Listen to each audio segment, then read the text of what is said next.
కరుణ అంశాన్ని ఒక్క నిమిషం పక్కన పెడితే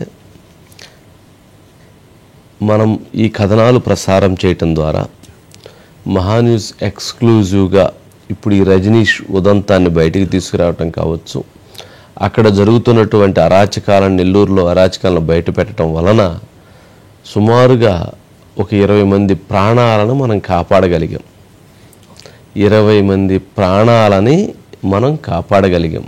మహాన్యూస్ కాపాడగలిగింది, మీడియా కాపాడగలిగింది. వీళ్ళు చాలామందిని ఎవరెవరైతే వాళ్ళకి శత్రువులుగా భావిస్తున్నటువంటి వాళ్ళు కానీ, లేక అనేక కేసుల్లో అది ఏపీ, తెలంగాణ కావచ్చు, కర్ణాటక కావచ్చు, చాలామందిని మర్డర్ చేసేందుకు కూడా ఒక స్కెచ్ వేసుకొని దానికి ఒక రూపకల్పన చేసుకొని దానికి టీమ్స్ని కూడా అసైన్ చేస్తున్నారట.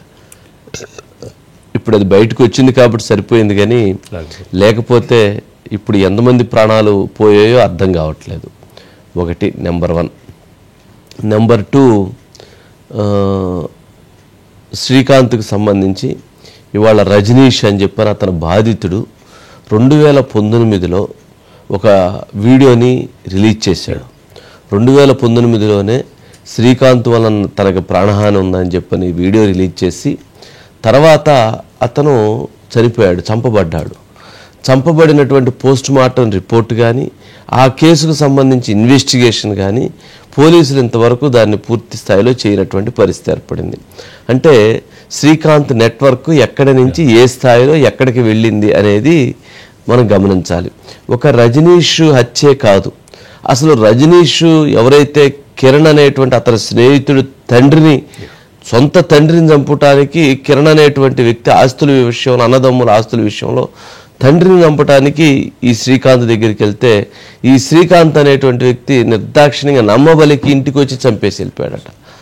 ఆ కేసు లేదు, రజనీష్ కేసు లేదు, లేదా ఇంకో కేసు లేదు. ఇప్పుడు కొత్తగా చెప్తున్నటువంటి హిజ్రాకి సంబంధించినటువంటి ఆ హిజ్రాకి 50 కోట్లు ఆస్తుందట. ఆ హిజ్రాని చంపినటువంటి దాంట్లో అది పెద్ద ఇది జరిగిందని చెప్తున్నారు. పాపం మరి అది అక్కడ ఏంటో తెలియదు. అట్లాగే వేరే చౌదరి హత్య కేసుకు సంబంధించిన దాంట్లో కూడా ఈ శ్రీకాంత్ మనుషులు హస్తం ఉందంటున్నారు. అంటే ఇవన్నీ మనం పరిశీలించినప్పుడు చాలా పెద్ద నెట్వర్క్ ఒకటి నడుస్తూ ఉంది శ్రీకాంత్ చుట్టూతా. అందుకని శ్రీకాంత్కి సంబంధించిన అంశంలో చాలా లోతైనటువంటి దర్యాప్తు జరపాలి. జైల్లో ఉండి అతను చేసినటువంటి అకృత్యాలు, అరాచకాల మీద వాటన్నిటినీ బయటికి తీసి ఇన్వెస్టిగేషన్ చేయాలి.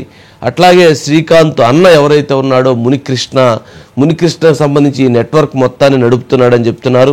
మునికృష్ణను తక్షణం అరెస్ట్ చేసి అతని మీద విచారణ చేపట్టాలి. ఎందుకనంటే ఇప్పుడు ఆల్రెడీ రజనీష్ చెప్పినటువంటి వీడియో ఉన్న నేపథ్యంలో దాన్ని తీసుకొని ఇన్వెస్టిగేషన్ జరగాల్సినటువంటి అవసరం ఉంది. మరి లేకపోతే ఎంతమంది ప్రాణాలు పోయాయో, ఏ స్థాయిలో వాళ్ళు అరాచకాలు చేసేవాళ్ళు తెలుసుకుంటేనే భయం వేసేటువంటి పరిస్థితి ఏర్పడుతుంది.